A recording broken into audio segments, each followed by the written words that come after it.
Let's go up top to the open moor. Farmers introduced ponies and sheep onto the moor many hundreds of years ago. They're all owned by someone, but they live totally wild. And it's their constant grazing and nibbling that keeps the tops of the moors free from trees and scrub.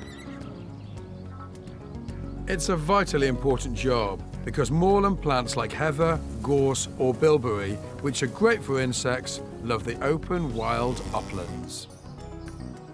To find out more about all the special types of wildlife here and how it relates to gardens, I need to get a bit of local expertise.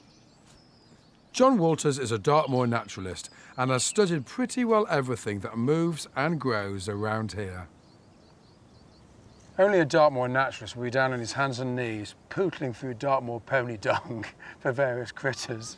Well, I've got one, a dung beetle. Lovely thing, look at that. What does this young fella get up to during the day? Well, during the day they're going to be hidden under the ground usually. Often the male and the female will work together as a husband and wife, burying little bits of dung in the soil in little tunnels underneath the dung where the female will lay the eggs and the larvae will develop into new dung beetles.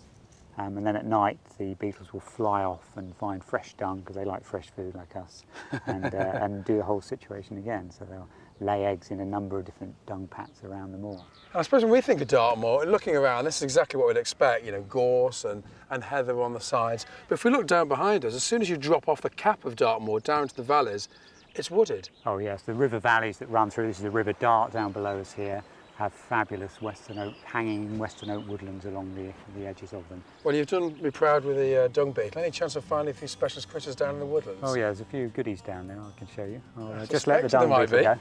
Pop them in there. Get back into your little bit of dung there, mate. Let's go, John. Okay. And believe it or not, there is a lot of similarity between this woodland and a wildlife garden, because both of them depend on people to keep them healthy and brimming with life. The woods have been used to provide firewood and charcoal for generations, but now it's managed just for wildlife.